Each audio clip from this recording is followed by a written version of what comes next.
मैंने अपने साथियों से के जरिए से पता चला कि अभी संसद में आदरणीय गृह मंत्री अमित शाह जी ने ये बयान दिया उसमें कि जो कल 3 आतंकवादी मारे गए थे वो तीनों पहलगांव जो टेररिस्ट अटैक था उसमें वो इंडल्स थे।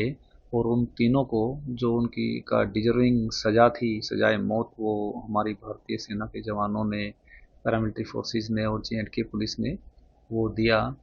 तो ये जानकर ये अच्छा लगा कि हमारी सरकार जिस तरह से आतंकवाद को समूल नष्ट करने के लिए प्रतिबद्ध है और जिस तरह हर भारतीय में जो आवेश है, और जब तक ये आतंकवाद खत्म नहीं होगा तो सरकार और भारतीय या और दुनिया के जो देश हैं वो सभी इससे पीछे नहीं हटेंगे। और बार बार हर बार यही अपील होती है मेरी सभी से जो भी पूछता है मुझसे कि आतंकवाद का समूल नष्ट किया जाना इस ग्लोब से बहुत ज़रूरी है। और मात्र ये कर्तव्य भारत सरकार का या हमारी पैरामिलिट्री फोर्सेस का या आर्मी का नहीं है, अपितु each and every citizen of world इससे कंसर्न है। और हम सबकी ड्यूटी बनती है कि हम अपना रोल अदा करें और इस कैंसर को ख़त्म किया जाए।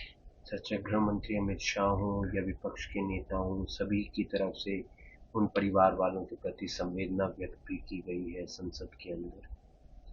हाँ, बहुत ये तो क्योंकि जो जिन्होंने अपनी जान गंवाई है और जिस परिवार से वो बिलोंग करते हैं, वो परिवार, वो जान गंवाने वाले पहलगांव में उस टेररिस्ट अटैक में जो है हम सब भारतवासियों के ही पुत्र या सगे संबंधी थे और सबकी संवेदनाएं मिलती रही हैं और सभी की संवेदनाएं हैं। और इसमें दलगत राजनीति से ऊपर उठ करके राजनीतिक विषय नहीं है ये हमारा एक राष्ट्रीय और वैश्विक इशू है।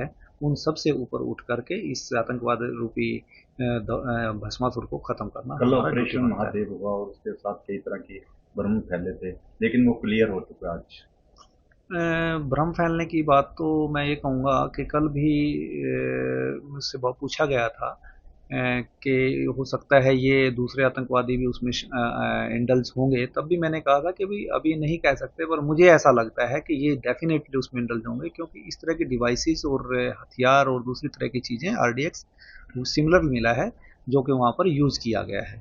और आज आदरणीय गृह मंत्री जी ने, अमित शाह जी ने ये बिल्कुल क्लियर कर दिया, स्पष्ट कर दिया है। एक चीज़ और सर, एक उनके पास कुछ चॉकलेट्स वगैरह भी बरामद हुई और वो पाकिस्तान की चॉकलेट्स थी, पाकिस्तान में बनी हुई।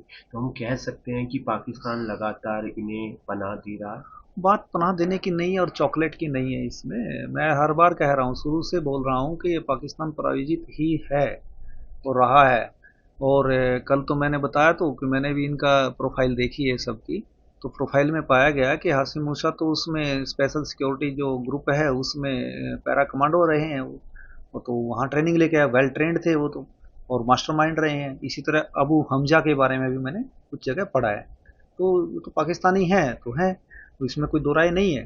तो इस चीज़ से कोई गुरेज नहीं कर सकता कि वो पाकिस्तानी नहीं है, वो हैं। तो क्या सर को लग रहा है कि अब न्याय उस दिन मिलेगा सबको जिस दिन ये सभी को, मतलब ये मेरा अकेले का दर्द नहीं है, मेरा अकेले का इशू नहीं है, मैं इससे कंसर्न अकेला नहीं हूँ, इससे आप लोग भी कंसर्न है और each and every citizen of this globe, जो मैं पहले कह चुका हूँ रिपीटेडली, वो सभी इससे कंसर्न हैं।